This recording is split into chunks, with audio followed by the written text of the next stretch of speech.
Assalamualaikum warahmatullahi wabarakatuh. Perkenalkan, nama saya Raja Dava Nasution, NPM 24082600207.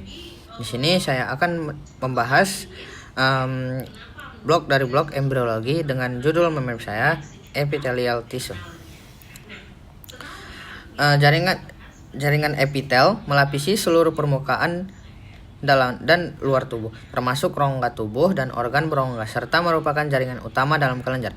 Fungsi utama dari jaringan epitel ini meliputi perlindungan, sekresi, dan penyerapan. Adapun organ tubuh ini terdiri dari 4 jenis jaringan dasar, itu ada epitel, konektif, berotot, dan Golgi. Kemudian adapun struktur sel epitel ini terdiri dari membran sel, nukleus itu mengandung DNA, dan sitoplasma. Kemudian struktur sel epitel ini memiliki struktur permukaan seperti mikrofili atau memperluas permukaan untuk penyerapan, silia itu untuk membantu menggerakkan zat dan sel, dan stereosilia itu untuk telinga dalam pendengaran dan keseimbangan. Kemudian adapun jenis sel epitel berdasarkan bentuk, itu yang pertama ada epitel squamosa, itu sel datar dan seperti lembaran.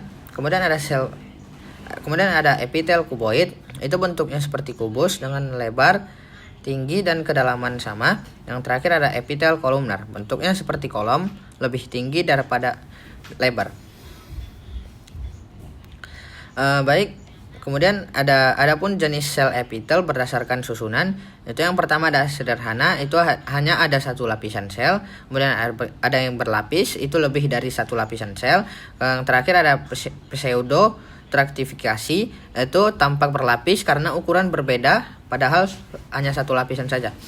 Kemudian adapun jenis-jenis jaringan epitel di dalam tubuh, itu yang pertama ada epitel squamous sederhana, itu melapisi pembuluh darah dan rongga tubuh untuk mengatur masuknya zat. Kemudian ada epitel kuboid selapis pada jaringan kelenjar dan tubulus ginjal. Kemudian ada epitel kolumnar selapis, itu untuk melapisi lambung dan usus untuk penyerapan. Itu dilengkapi dengan silia atau mikrofili. Kemudian ada epitel squamosa berlapis, itu untuk melindungi dari invasi mikroorganisme dan kehilangan air seperti epidermis.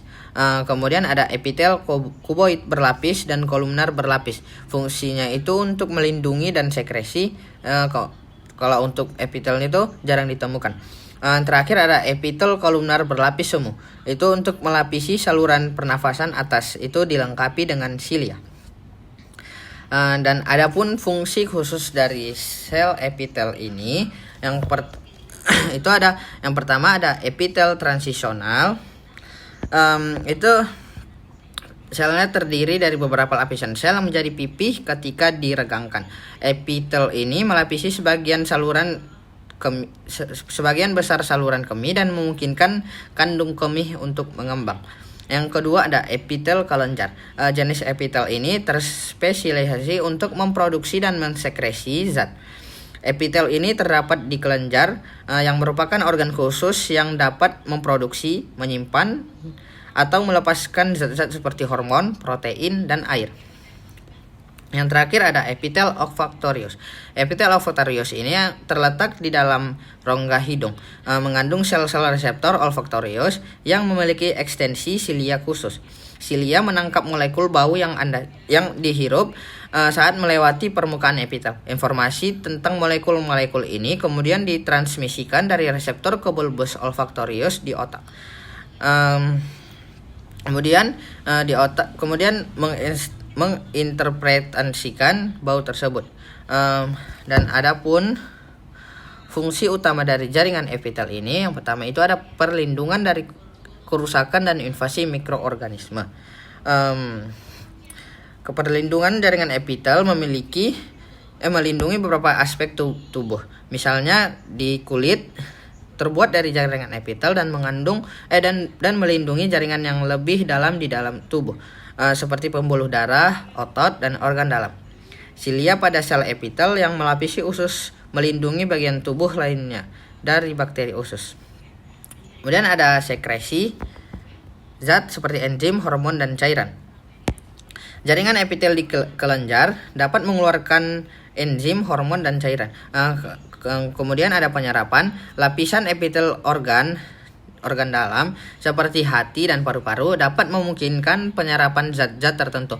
Misalnya pada lapisan epitel usus menyerap nutrisi dari makanan yang kita makan. Kemudian ada ekskresi. Ekskresi adalah proses pembuangan limbah dari tubuh. Jaringan di epitel di ginjal mengeluarkan limbah dan jaringan epitel di kelenjar keringat mengeluarkan keringat.